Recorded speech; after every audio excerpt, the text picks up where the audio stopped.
Todos los oyentes de Radio María, un día más, con la gracia del Señor, proseguimos el comentario del Catecismo de nuestra Madre la Iglesia. Estamos en el punto 2487. Con él concluimos el apartado que tiene como título Las ofensas de la verdad, dentro de la explicación del octavo mandamiento en la que nos encontramos. Mandamiento que preserva, aunque esté formulado en negativo, no dirás falsos testimonios ni mentiras, pero aunque esté formulado en negativo, preserva una virtud positiva, que es la de la veracidad. Bien, pues este último punto que hoy tratamos, 2487, dice así: toda falta cometida contra la justicia y la verdad entraña el deber de reparación, aunque su autor haya sido perdonado. Cuando es imposible reparar un daño públicamente, es preciso hacerlo en secreto. Si el que ha sufrido un perjuicio no puede ser indemnizado directamente, es preciso darle satisfacción moralmente, en nombre de la caridad. Este deber de reparación se refiere también a las faltas cometidas contra la reputación del prójimo. Esta reparación moral y a veces material debe apreciarse según la medida del daño causado, obliga en conciencia. O sea que, por lo tanto, este punto primeramente habla de lo que es la reparación en general y luego lo aplica al tema del octavo mandamiento. Generalmente se ha solido hablar más del tema de la reparación en el contexto de no robarás, cómo restituir, ¿no? Pero, como veis, el Catecismo también en este momento, hablando de nuestro deber moral de ser veraces, también habla del concepto de reparación. El concepto de reparación, como vais a ver, está muy ligado a la virtud de la justicia. Es imposible entender qué significa la reparación o por qué tenemos una obligación moral de reparación si no entendemos ese concepto de la virtud de la justicia, que vamos a intentar explicar. Bueno, para ello se nos remite a un punto anterior, al punto 1459, donde hablaba, es el contexto, es la explicación del sacramento de la penitencia. Del sacramento de la penitencia hablaba de la satisfacción, ¿no? Sabéis que también en el sacramento de la penitencia se pone pues una penitencia que quiere esa penitencia impuesta a hacer un acto de reparación, de satisfacción por los pecados cometidos. Acordaros de los 5 puntos de la confesión: examen de conciencia, dolor de los pecados, propósito de enmienda, confesar los pecados al sacerdote, cumplir la penitencia. Bien, pues esa penitencia está referida a la reparación, a la satisfacción que necesitan los pecados cometidos, o cómo se repara en virtud de la justicia el mal cometido objetivamente. Intentamos explicar esto. Decía aquel punto al que se nos remite desde aquí: muchos pecados causan daño al prójimo. Es preciso hacer lo posible para repararlo. Por ejemplo, restituir las cosas robadas, restablecer la reputación del que ha sido calumniado, compensar las heridas. La simple justicia exige esto. Pero además el pecado hiere y debilita al pecador mismo, así como sus relaciones con Dios y con el prójimo. La absolución sacramental quita el pecado, pero no remedia todos los desórdenes que el pecado causó. Liberado del pecado, el pecador debe todavía recobrar la plena salud espiritual. Por tanto, debe hacer algo para reparar sus pecados. Debe satisfacer de manera apropiada o expiar sus pecados. Esta satisfacción se llama también penitencia. Cumplir la penitencia impuesta. Bueno, este concepto es importante. Y además yo sé que es un concepto que en nuestra cultura y que nos condiciona bastante, porque es una cultura que yo calificaría como muy subjetivista, en la que estamos actualmente, que le da muy poca importancia a los valores objetivos. Parece que la cultura en la que estamos lo importante es la subjetividad, lo importante es la intención, pero se le quita toda importancia a la referencia objetiva, al valor de las cosas. Esto se entiende difícilmente, ¿no? Se entiende con dificultad. Entonces, ¿cuál es la afirmación? La afirmación es que cuando nosotros hemos hecho algo malo, hemos pecado, claro, lo esencial para repararlo es recibir el perdón de la ofensa, ¿no? La ofensa que hemos hecho contra Dios y contra el prójimo. Entonces, cuando alguien ha obrado mal, pues imaginémonos, yo pues, he levantado una calumnia, bien, le he ofendido a Dios y le he ofendido al prójimo. Luego, el perdón consiste en recibir pues ese abrazo de amor por parte de Dios y por parte de quien he ofendido, un abrazo de amor que es capaz de restaurar la amistad anterior plenamente. Cuando alguien es perdonado, es como si volviese a nacer, es como si la ofensa no se hubiese cometido. El perdón es gratuito, el perdón es total. Subrayemos esto. Pero, sin embargo, hay otra cosa más, además del perdón. Y es que, aunque yo haya recibido un perdón pleno por parte de Dios o por parte de la persona que calumnié, pero es que ese perdón, ese daño que yo le hice al corazón de esa persona, me lo ha perdonado. Pero aparte del daño que realicé al corazón de esa persona, yo todavía no he restablecido la justicia. No la he restablecido. O sea, hay algo objetivo que está todavía por restablecer. Y en virtud de la justicia, yo tengo obligación de reparar ese daño objetivo que hice. Y si le quité dinero, pues lo restituyo. Y si le quité la fama, hago todo lo posible para ver cómo la restituyo. Esto es importante.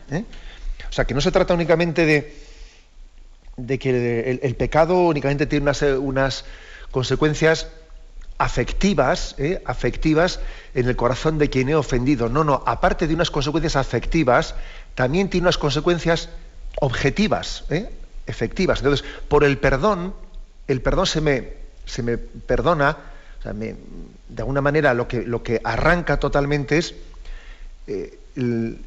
la herida afectiva que yo he hecho en el corazón de quien he ofendido. Pero aparte de la herida afectiva, es que yo tengo que restaurar objetivamente, en virtud de la justicia, lo que he hecho mal. Claro, es así. Entonces, si robé, lo devuelvo; si calumnié, lo reparo. Eso es otro tema distinto. Digo, como estamos en una cultura muy subjetivista, que lo que únicamente le subraya es que es la intención, a veces esto nos olvidamos y cometemos errores pedagógicos graves, por ejemplo.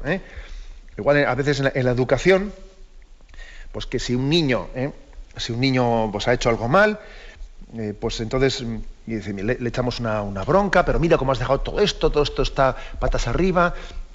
Ay, perdón, mamá, perdón, ¿qué tal? Vale, venga, un beso y me voy, pero lo recoges tú, mamá. Lo recoges tú, mamá, no, eso no es pedagógico. O sea, al niño, bien, ha hecho una cosa, me prometió que iba a recoger todas las cosas en el cuarto y me ha mentido.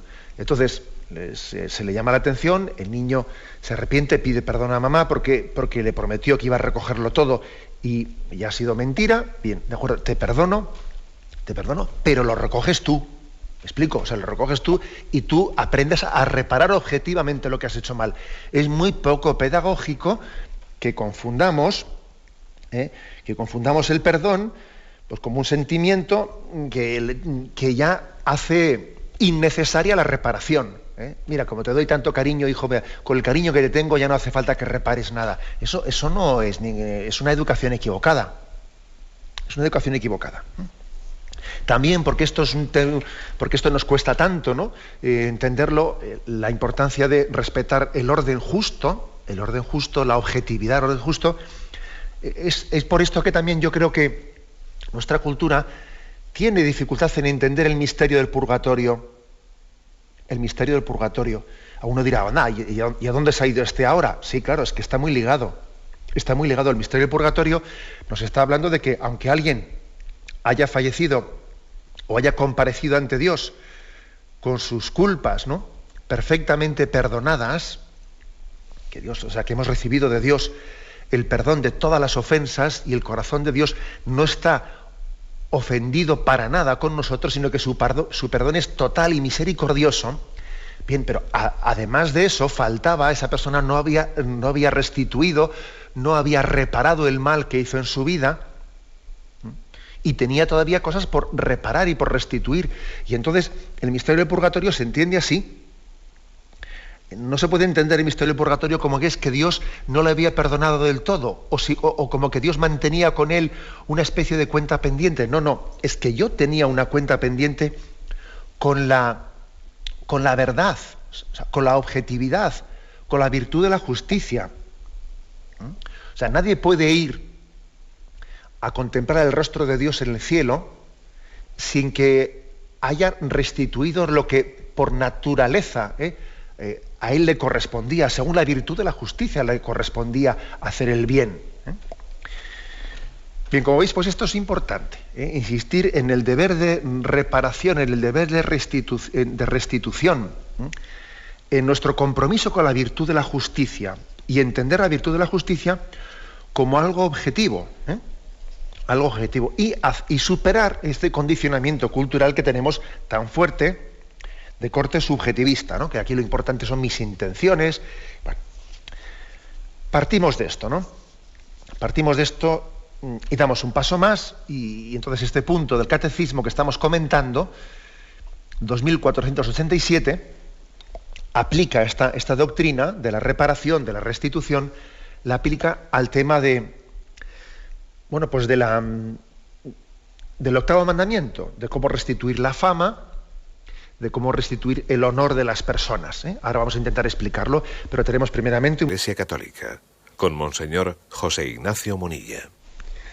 Continuamos la explicación del punto 2487, donde habla del deber de reparación de las mentiras, de las difamaciones, de las calumnias, cuando tenemos un compromiso con la justicia, de restituir el honor a las personas, el honor que les hemos quitado. Me sirvo también de la Suma Teológica de Santo Tomás, donde comenta algo sobre estos aspectos, ¿no? Y hace también unas reflexiones sobre dificultades posibles, ¿no? Por ejemplo, dice Santo Tomás de Aquino a este respecto, que bueno, a veces se suele arguir que esto de la restitución de la fama, pues muchas veces no es posible, no es posible. Entonces, si es imposible restituirla, pues ¿cómo va a ser necesario restituir lo que es imposible hacerlo? Bueno, pues Santo Tomás responde diciendo, es verdad que uno tiene obligación de restitución hasta donde sea posible. Y si no es posible hacerlo, pues igual compensarlo de otra forma. Pues es así. O sea, si a una persona yo le he hecho un daño, por eso precisamente es tan delicado esto de la difamación y la calumnia, porque luego es muy difícil restituirla. Es muy difícil restituirla. Claro, por ejemplo, una pregunta que es muy, muy delicada, muy complicada. ¿Yo tengo obligación de restituir la fama o de reparar una calumnia únicamente a las personas a las que se la dije, o también tengo obligación de repararla a las personas a las que les ha llegado? ¿Me explico? Es una pregunta, claro. Y mi compromiso va más allá de las que yo les dije, porque luego también, si esas personas, sin pecado de su parte, sino porque yo se lo dije y lo daban por seguro, lo han dicho también, pues también es responsabilidad mía. Claro. Mi pecado no, o sea, es decir, mi deber de reparación no se limita al primer nivel al que llegó mi calumnia o mi difamación, sino que después ellos, pensando que era cierto lo que yo decía, se lo contaron a otros, y eso se lo contaron a otros, ¿no? Entonces, mi deber de reparación es serio. Es serio. Bueno, entonces, claro, o sea, fijaros que por eso hay que tener tanto cuidado en nuestra manera de hablar, porque luego es muy difícil restituir, muy difícil. Pero bueno, lo que no cabe arguir es que, como es imposible restituir del todo, pues entonces no cabe exigir la restitución. Bueno, si es imposible restituir del todo, no quiere decir que me justifique que me quede en la nada. Porque si es imposible llegar al todo, tendré que llegar a lo posible. Eso no me justifica de la nada. Y a veces compensando con otras formas, ¿no? Otras formas que son también, no sé, que pueden ser signos de muchas maneras, a veces también hasta económicamente se han hecho determinadas restituciones, ¿no? Dicen, bueno, pues voy a tener un gesto con esta persona, un detalle con esta persona, yo qué sé, ¿no? Bien. Otra objeción que dice Santo Tomás de Aquino en la Suma Teológica, ¿no? Que a veces lo que se han robado no puede restituirse sin pecado, ¿no? Como por ejemplo, dice él, cuando uno ha quitado a otro la fama pero diciendo verdad. Vamos a ver, pues, es decir, si yo por ejemplo he difamado a una persona pero lo que he dicho era verdad, he dicho, o sea, he sido imprudente, ¿no? He sido imprudente diciendo lo que he dicho, pero es que es verdad lo que he dicho. Entonces, ahora ¿cómo lo reparo? No voy a decir mentira para que, claro, no sería correcto, ¿no? No sería correcto. Es decir, ahora voy a decir que lo que dije es mentira. No, si lo que dije es verdad, no puedo decir que es mentira. ¿Cómo lo reparo entonces? Santo Tomás de Aquino responde a esta objeción de la siguiente forma. Dice él, uno puede arrebatar a otro la fama de 3 maneras, dice él. Primera, diciendo una cosa con verdad y con justicia. Por ejemplo, cuando yo estoy en un tribunal y tengo que decir, ¿no? Sí, tengo que denunciar el crimen de una persona que ha actuado y en ese momento le estoy quitando la fama, pero lo estoy haciendo con verdad y con justicia. Por lo tanto, eso yo no tengo que repararlo, he hecho lo que tenía que hacer. Está claro eso, ¿eh? También hay otra segunda forma de quitar la fama, que es diciendo cosas falsas e injustamente. Y entonces, claro, estoy obligado a restituir la fama confesando que yo había dicho algo falso. Y lo que va a ser imposible es que yo repare sin autoinculparme, porque a ver cómo se hace eso. A ver cómo puedo yo reparar sin autoinculparme. Es verdad que uno para reparar no tiene obligación de autoinculparse en principio. Por ejemplo, uno repara una cosa que ha robado y no por eso tiene que entregarse a la justicia. Puede hacerlo restituyendo a través de alguien, quedando él en el anonimato. Eso es correcto. O por ejemplo, recurriendo al confesor para que él vaya y entregue el dinero a una persona y diga, oye, ese del que tú estás sospechando que robó, te estás equivocando, era otra persona, yo guardo su sigilo, aquí tienes el dinero. O sea, eso es correcto. Con el tema de restituir la fama, ¿se puede hacer con este sistema? También se puede hacer con este sistema.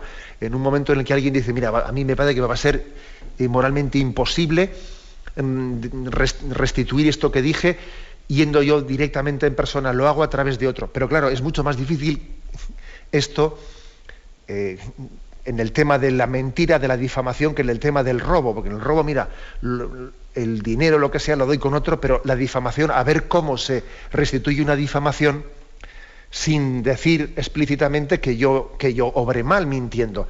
Pero bueno, también cabe la posibilidad, según dice Santo Tomás de Aquino en la Suma Teológica, cabe la posibilidad de que cuando es muy complicado, ¿no?, que yo haga directamente la restitución de la fama a otra persona, que me sirva también de algún intermediario, por aquello de que pues hay que buscar la restitución, la posible, cuando es imposible, cuando no podemos alcanzar la perfecta, ¿no? Bien, en todo caso, hay que decir una cosa, y es que, bueno, perdón que me he cortado aquí yo, decía Santo Tomás de Aquino que hay 3 maneras posibles de quitar la fama. Una es diciendo una cosa con verdad y con justicia, donde debo de decirla, en un tribunal, en cuyo caso no hay nada que reparar, porque es lo correcto. Una segunda, que es diciendo cosas falsas injustamente, en cuyo caso, como hemos dicho ahora mismo, hay que reparar, ¿no? En tercer lugar, cuando yo he dicho algo, he dicho la verdad, pero lo he dicho imprudentemente, injustamente lo he dicho. Y en este caso, estoy obligado a restituir la fama en cuanto pueda, pero sin mentir, claro, sin mentir. Por ejemplo, diciendo que me he expresado mal, o también diciendo que he sido imprudente y remarcando alguna virtud de esa persona, que alguna tendrá, que yo he dicho cosas malas de ella, pero me voy a intentar fijar en cosas buenas también y positivas. Esto también es una manera de reparar, que yo haya sido criticón con el prójimo. Intentar ver también cosas buenas y positivas, ¿no? Bien, pues esto es, digamos, las consideraciones, las consideraciones que hace Santo Tomás de Aquino para explicar cómo tenemos un deber real, real de reparación.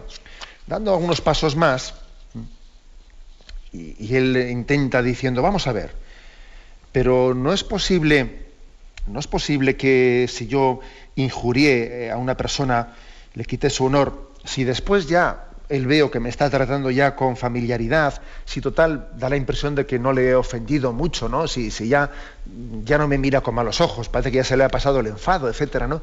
¿Ya no es suficiente con eso? Esta pregunta explícitamente la hace Santo Tomás de Aquino en la Suma Teológica y responde, no es suficiente. Está muy bien que él haya tenido una capacidad de perdón pronta, pero un poco por el principio que hemos dicho antes, pero hay un compromiso con la justicia que yo no he restaurado. Entonces estoy obligado a dar satisfacción, aunque el ofendido no me la pida, aunque el ofendido no me pida reparación. Si yo, en el fondo, yo la reparación no la hago para dejarle contento a él, no, la hago porque tengo un compromiso con la verdad, un compromiso con la justicia. Es una especie de obligación de derecho natural, no una obligación subjetiva con él.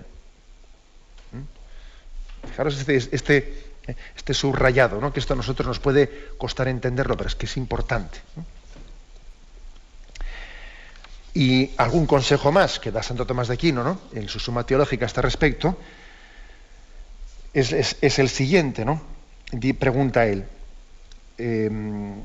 Que a veces para restituir la fama, cuando yo de alguna manera dije injustamente falsedades del prójimo, estoy obligado a retractarme declarando que lo que dije fue falso, dice él, puede ser un momento en el que yo deba de recurrir al juramento para dar más crédito a la reparación.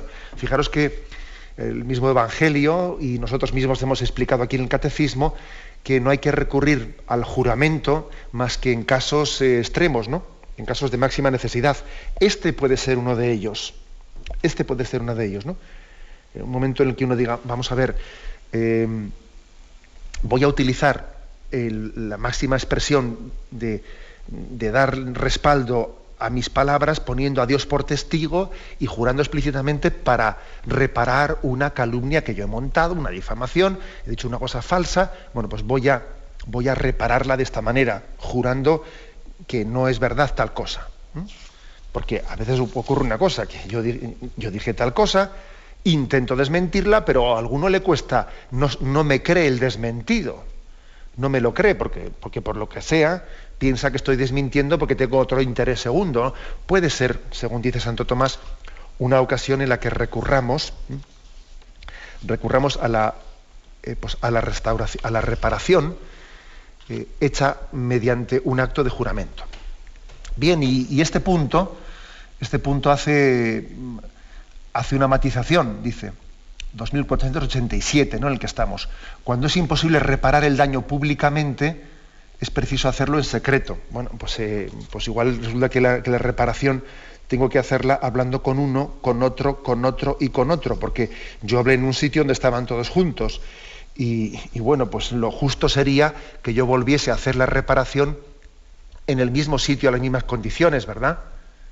Pero si es imposible, tendré que intentar hablar con uno, con otro y con otro. Esto ocurre muy frecuentemente, que cuando lanzamos una cosa falsa en el periódico, salen titulares en la primera página, ¿no? Y luego cuando viene un desmentido, una reparación de que aquello no era verdadero, tienes que encontrarlo en la página 14, en una columnita pequeña en la parte izquierda. Y no es justo. No es justo que no haya una proporcionalidad entre la manera en la que restauramos la verdad y con la forma en la que faltamos a la verdad. Tenemos que intentar que exista siempre esa proporcionalidad. Hay que intentarlo, hay que procurarlo. De lo contrario, no es justo. Ahora bien, pues puede ocurrir que en esta materia en la que estamos hablando de la verdad y la mentira, a veces sea imposible. Lo he dicho yo en un foro público, había 8 juntos, ahora tendré que hablar con uno, con otro y a ver cómo lo hago, y va a ser complicado. Y la segunda matización dice, y el que ha sufrido un perjuicio no puede ser indemnizado directamente, es preciso darle, si no puede ser indemnizado directamente, darle satisfacción moralmente en nombre de la caridad. Pues a veces, pues es que es triste decirlo, pero como es imposible restituir materialmente lo que se le ha quitado a una persona, me refiero en cuanto a honor o en cuanto a dinero, o en cuanto a lo que sea, hace falta buscar algún tipo de reparación moral, intentar hacer todo lo que se pueda, ¿no? Y donde no se pueda, compensarlo con una reparación moral, con algún gesto de caridad, de cariño, dice aquí, ya que objetivamente toda la justicia a la que faltamos es imposible que sea reparada. Catecismo de la Iglesia Católica, la explicación del punto 2487. Concluimos el apartado de las ofensas de la verdad, y sería este momento un buen momento para hacer como una pequeña recopilación, ¿no? Y hablar y motivar, después de que hemos hablado de la restitución, de la reparación, pues intentar poner como un ideal en nuestra vida cuidar el valor de la palabra, cuidar mucho el valor de la palabra. Entender que la palabra tiene una vocación de comunicación. Y yo creo que podemos pecar por dos extremos, ¿no? O por ser poco comunicativos o por hablar más de lo debido. Las dos cosas pueden ser, en el fondo, y además uno dice, yo creo que peco de las dos, pues es posible, ¿no? Que podemos pecar a veces de las dos cosas al mismo tiempo, de ser poco comunicativos o de tener una inflación de palabras. Ojo con la inflación de la palabra también, Ojo con la inflación de la palabra. Porque creo que, ya decía Alfonso el Sabio, creo que recordar que decía él, ¿no? El mucho hablar envilece la palabra. Sí, pues cuando tenemos pues esa especie de palabra, ¿no? Y entonces te das cuenta que hay personas, pues eso, que ideas tienen pocas, ¿no? Pero que palabras no le faltan, aunque tengan pocas ideas, pero el caso es hablar, y hablar, es muy peligroso, es muy peligroso, porque claro, entre tanta palabrería es muy fácil meter la pata. El cálculo de probabilidades de que seas indiscreto crece mucho cuando tienes una inflación de la palabra muy grande, ¿no? Por lo tanto, la utilización de la palabra es un don de Dios, que tiene que ser prudentemente utilizado, y creo que en gran parte tiene que ser compensado con la capacidad de escucha. Es importante escuchar. Y además la capacidad de escucha está moderando el riesgo de que yo utilice indebidamente las palabras. Ese famoso refrán, ¿no? Que pocas palabras son suficientes para entender bien, a pocas palabras buen entendedor, ¿no? A buen entendedor pocas palabras, perdón. Creo que además ese era un refrán del arcipreste de Hita, etcétera. Bueno, pues esto es la primera afirmación. Ser comunicativos, porque también pecamos de ser poco comunicativos, y que en nosotros haya silencios displicentes, y puede haber silencios porque sencillamente me incomode comunicarme con esta persona, no tenga la paciencia suficiente de hacerme explicar, pero si ya te lo he dicho ya, ¿cuántas veces? Hombre, déjame en paz ya. A veces uno tiene dificultad de comunicarse porque le falta paciencia de decirlo. Oye, si esta persona necesita que se lo digas 4 veces, pues porque es así esta persona, ten la paciencia de decírselo 4 veces. ¿O es que no tiene Dios más paciencia contigo? O sea, podemos pecar de ser poco comunicativos y no tener paciencia en expresarnos bien. En expresarnos. Creo que a veces solemos pecar de esto con las personas mayores. Que aquella persona que es más joven le incomoda tener que hablar despacio con una persona. Si ya te lo dije, mamá, si ya te lo dije, pero bueno, pues si necesita que se lo digas, ¿cuántas veces? Pues se lo dices. ¿Cuántas veces te repitió cuando tú eras pequeño, te tuvo que repetir las cosas y te las repetía? Ahora te toca a ti las cosas repetirlas y sin displicencia, con paciencia, como si la estuvieses diciendo en este momento por primera vez. O sea, hay veces que la falta de comunicación esconde una falta de caridad y de paciencia. Pero lo contrario también, la inflación de el hablar, hablas más que piensas, ¿no? Eso suele ser, muchas veces ocurre eso, ¿no? Dice, hablas más que piensas, primero lo digo y luego lo pienso, es peligrosísimo. O sea, buscar ese equilibrio en la utilización de la palabra, creo que sería un primer consejo importante.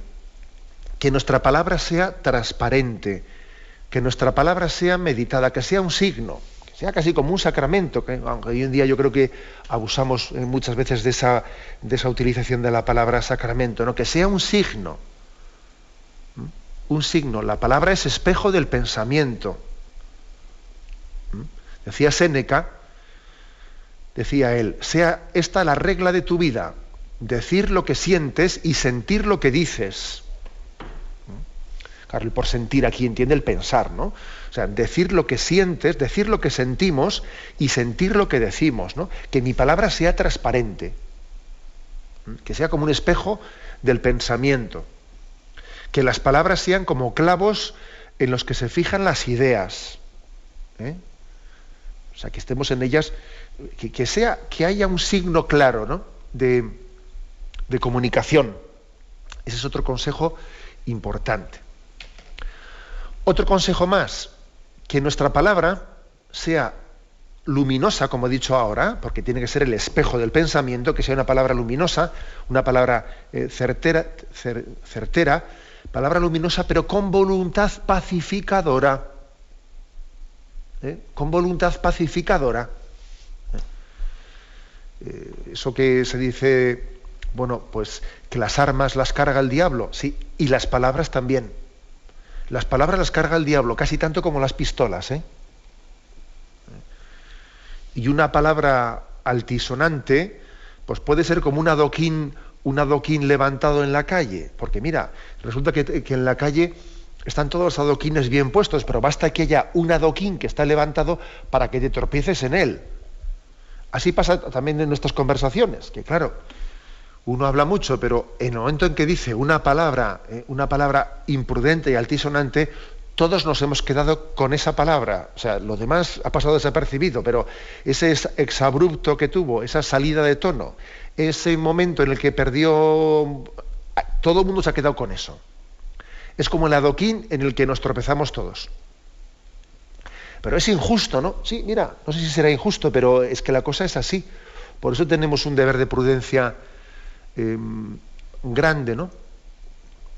Por lo tanto, la palabra tiene que ser luminosa, y esto es importante, O sea, no se trata de que tengamos, para no faltar a la verdad, tener un lenguaje pues aburrido, un lenguaje plano, que algunos pueden confundir la palabra pacífica con la palabra aburrida. No, ni usted.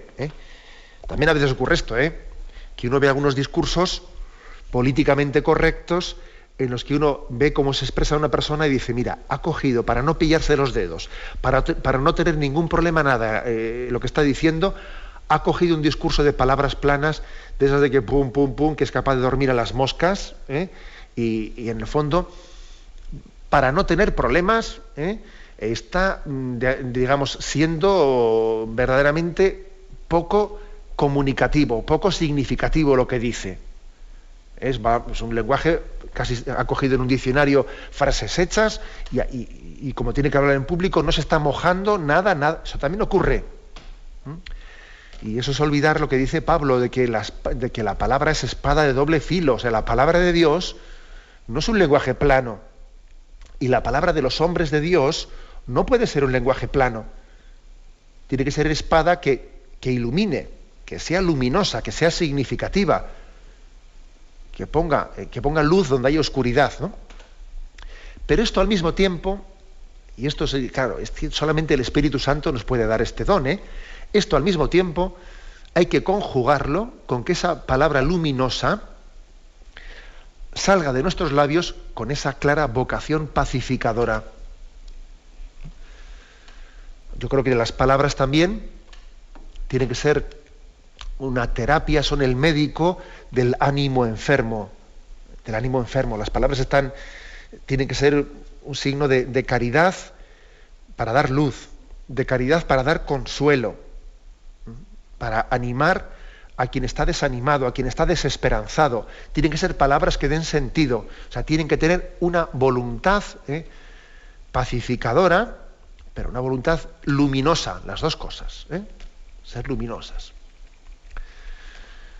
Y al mismo tiempo, pues claro, yo creo que el último consejo que tenemos que dar en este programa, como no, si estamos hablando de la mentira, etcétera, es insistir en que no caigamos nunca en la tentación de la mentira.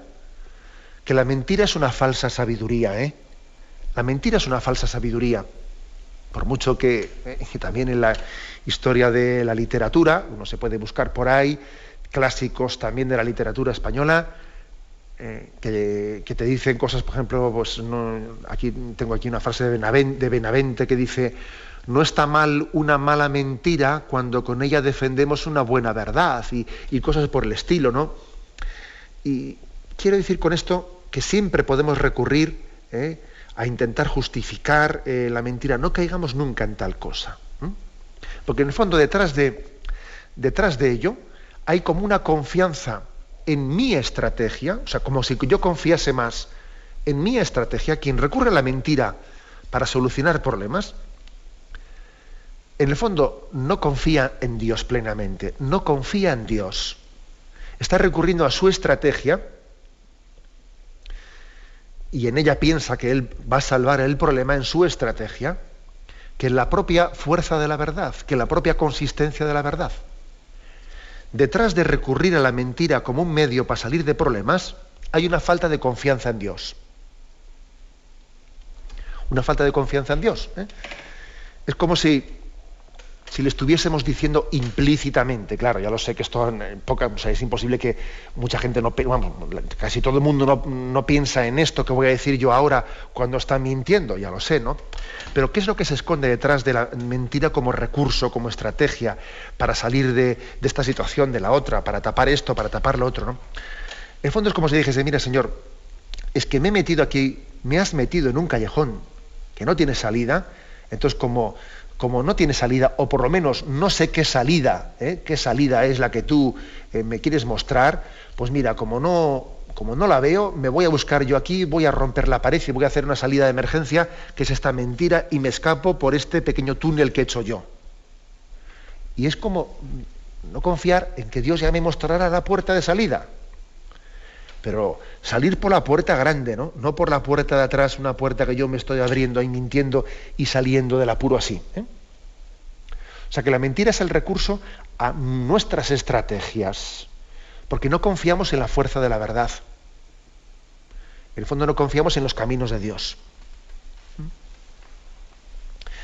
Por eso, desenmascarar las justificaciones que a veces hacemos de la mentira. El otro día leía yo a un poeta del siglo XIX, un poeta mexicano, que decía lo siguiente, fijaros, ¿no?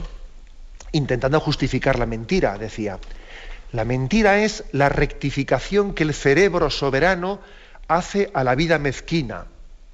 Es una corrección a la existencia. Es una protesta contra el orden trivial de las cosas. Es un reproche a la naturaleza, que solo es bella cuando miente, decía este poeta, un tal Amado Nervo del siglo XIX. O sea, tú fíjate, esto demuestra, esta frase de este hombre demuestra que la mentira es una desconfianza en Dios. Cuando este hombre dice, ¿no?, que es un reproche a la naturaleza, es como una rectificación a la vida mezquina. O sea, yo tengo que rectificar, yo tengo que rectificar mintiendo, porque es como si Dios hubiese hecho mal las cosas y yo tengo que mentir para mejorarlas, ¿no? Nosotros no vamos a enmendarle la plana a Dios. Confiamos plenamente en Él. Confiamos que su luz es sanadora para el hombre.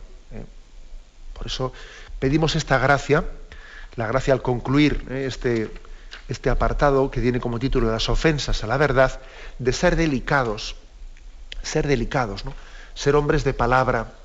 Pedimos ese don, sabiendo que Cristo es el veraz, y nosotros estamos llamados a ser testigos de la luz, hijos de la verdad. Lo dejamos aquí, damos paso a la intervención de los oyentes. Podéis llamar para formular vuestras preguntas al teléfono 917-107-700, 917-107-700.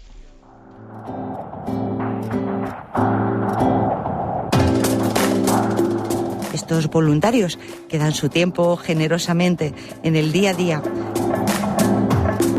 Un cordial saludo a todos los oyentes de Radio María.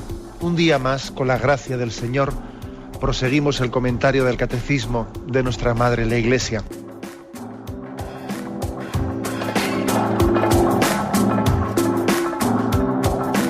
porque le has quitado la única manera de protesta que tiene. O sea que cuando hay un dolor fuerte no hay que tomar analgésicos, hay que ir directamente al médico. No, sí, hay que, bien, pero no analgésicos fuertes para que se cometa el error de bloquear la defensa y no poder llegar al diagnóstico. Bien. ¿Le gustaría tener sus programas favoritos de Radio María para escuchar en cualquier momento? Llame y pídanos el programa que más le interesa en cualquiera de sus emisiones. Recogeremos su petición además de sus datos completos para hacer el envío. Solo necesita tener un lector de CD o DVD que reproduzca el formato de compresión digital MP3. Llame al 914-550-480 y atenderemos su petición encantados. Tome nota. 914-550-480. Radio María, más cerca de usted.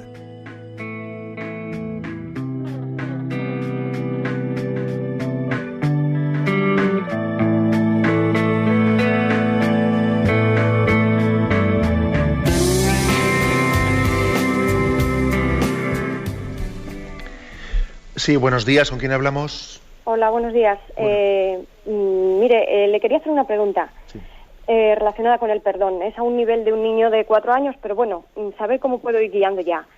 Verá, él tiene un amiguito de su edad, de 4 años, que tiene la costumbre, el amigo a mi hijo, de pegarle siempre una torta. A lo mejor están jugando y al minuto le pega una torta. Y mi hijo, pues le entra mucha impotencia y dice, no es justo. Y yo le digo, bueno, no te preocupes, los padres del niño le dicen, pídele perdón, le pide perdón, le da un beso. A mi hijo ese beso le suena más a guasa que a arrepentimiento, se queda con esa frustración. Y yo últimamente le estoy diciendo que le responda porque, bueno, cuando la norma solo la acata uno, el que la acata es el que sale perdiendo. Entonces yo lo que le pregunto a usted, padre, yo quiero que mi hijo sea santo, no quiero que sea buena persona, como usted nos ha aconsejado muchas veces, sino que sea santo, pero no un santo que está en el monte meditando, sino en este mundo, con las dificultades que va a tener y que empieza a tener a su nivel desde pequeño. ¿Cómo debo yo guiar a mi hijo para al mismo tiempo defenderse ante las dificultades, que mantenga, bueno, nuestro criterio de cristianos? ¿Cómo debo actuar? De acuerdo. Pues mire, vamos a ver, yo creo que en lo que no hay que caer es en esa tentación de decir, respóndele, mira, si te pega, pues se la devuelves tú, porque es que si no, esto no tiene salida. En eso no hay que caer, evidentemente. No hay que caer porque entramos en una dinámica en la que al niño le enseñamos a responder al mal con el mal. Y claro, y perdemos toda autoridad moral. Perdemos toda autoridad moral diciéndole al niño que el otro ha hecho mal y yo, para poder responder a eso, tengo que hacer lo mismo. No, evidentemente eso hay que romper esa espiral. Ahora, y también yo comprendo que a esas edades muchas veces, aunque la familia de ese niño pues que tiene la mano tan ligera, actúa bien cuando le dice, pídele perdón, dale un beso. Bien, actúa bien, pero es verdad que igual el niño a los 4 años coge eso como si fuese un juego, que aquí te pido perdón, te doy un beso y después te sigo pegando, ¿no? Claro, ocurre que a esas edades hay una cierta trivialidad en las cosas que hacemos y uno no es consciente. Bueno, yo comprendo que uno dice, bueno, me pide perdón, pero me sigue pegando, ¿no?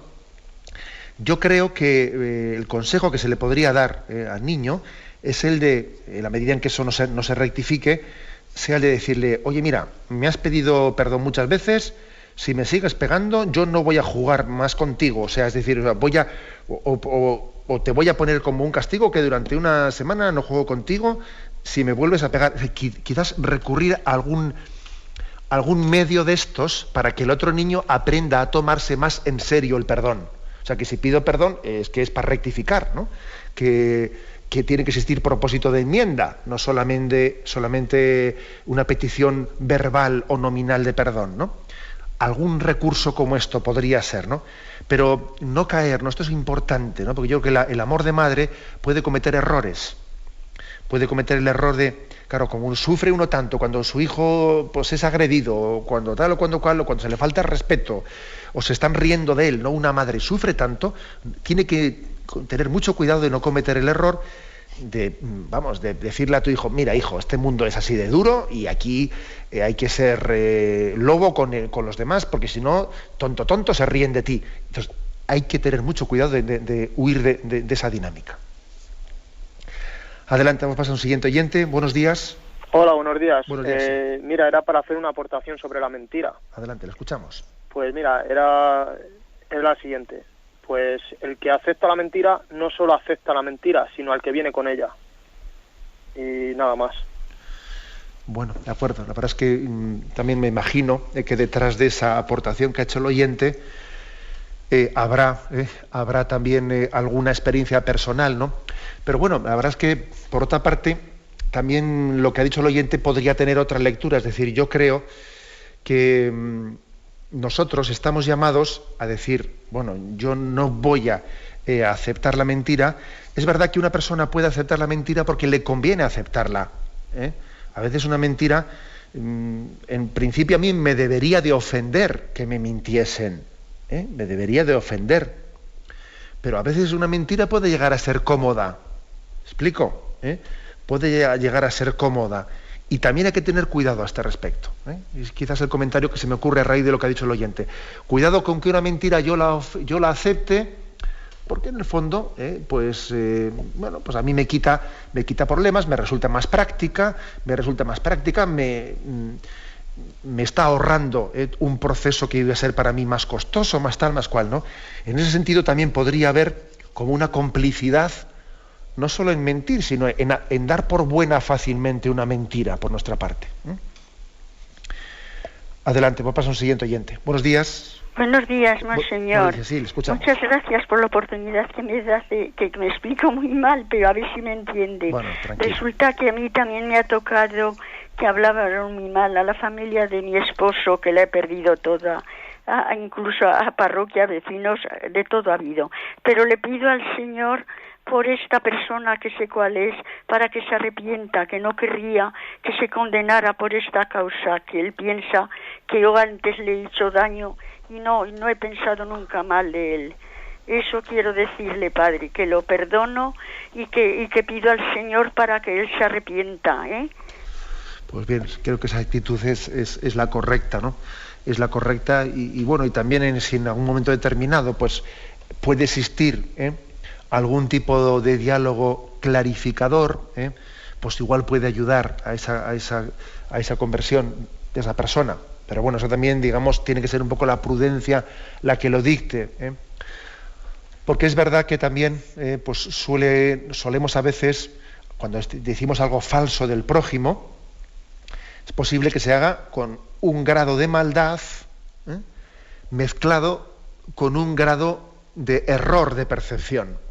Las dos cosas suelen mezclarse. También es difícil que haya una calumnia que tenga 100% de maldad. Suele haber un tanto por ciento que puede ser del 60, 70, 40, solamente Dios sabe, ¿no? De maldad en la calumnia, al mismo tiempo que de error en la percepción de las cosas. Y bueno, es posible que en la comunicación con una persona podamos también, ¿no?, esclarecer la verdad de manera que entonces sea más fácil para esa persona convertirse de la maldad y del pecado que ha cometido en esa difamación. Adelante, damos paso a una siguiente llamada. Buenos días. Buenos días, sí, soy Gerardo de Castellón. Adelante, Gerardo. El problema es cómo efectuar esta reparación de este hecho que voy a nombrar, o sea, esa reparación moral y de daño que indudablemente se tiene que producir. Hace unos días en un telediario, sobre la información de los abortos a los 16 años, salía un presidente de una comunidad y la ministra pues dando a conocer un tríptico informando sobre este tema y quitándole hierro al asunto, diciendo que no se apuraran las jóvenes, que no se apuraran, porque en el momento que abortasen todos los males se le iban a ir, que eso no tenía importancia. Entonces, esto es una información malévola y además de escándalo. Puede obligar a otros a inducir a esto. Esa es mi pregunta. Gracias. Bueno, pues la verdad es que qué tipo de reparación puede tener una cosa como esa, ¿no? El que alguien diga, bueno, aquí el aborto pues es intrascendente, es falso eso de que el aborto pueda tener unas consecuencias traumáticas en la mujer, etcétera. Pues en el fondo, como el otro día escuchamos en unas declaraciones, ¿no?, los traumas en el aborto los tienen los que tenían desequilibrios antes de haber abortado, ¿no? Pero el aborto no origina ningún desequilibrio.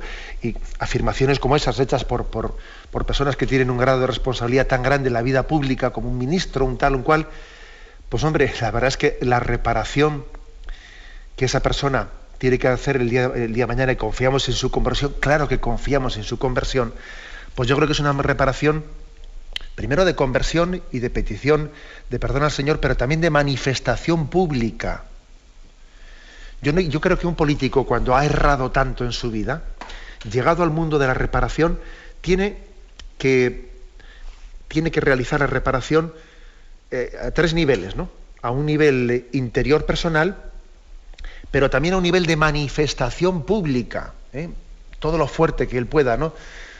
De que él ha roto con sus compromisos anteriores, de que ha roto con ellos, y por lo tanto ha roto con una ideología determinada, y se sale de donde tenga que salirse, etcétera. Y más todavía, y creo que la reparación tiene que llegar también a construir en positivo. Y me meto aquí, o fundo esto, o me meto en un partido político, o fundo yo una asociación de reparación de esto y del otro. Por ejemplo, es impresionante ver cómo en Radio María existen programas de defensa de la vida que son llevadas por mujeres que cometieron abortos y están llevando a cabo una reparación, una restauración, cuando aquí vemos como en Radio María pues existen programas llevados por personas que cayeron en ese pecado, ¿no? Y ahora están reparando su vida, llevando adelante, ¿no? Un programa así en Radio María, Sí, lo digo porque es algo público y así públicamente se manifiesta en el programa. Eso es reparación, eso es restitución. Bien, tenemos el tiempo cumplido. Me despido con la bendición de Dios Todopoderoso, Padre, Hijo y Espíritu Santo. Alabado sea Jesucristo.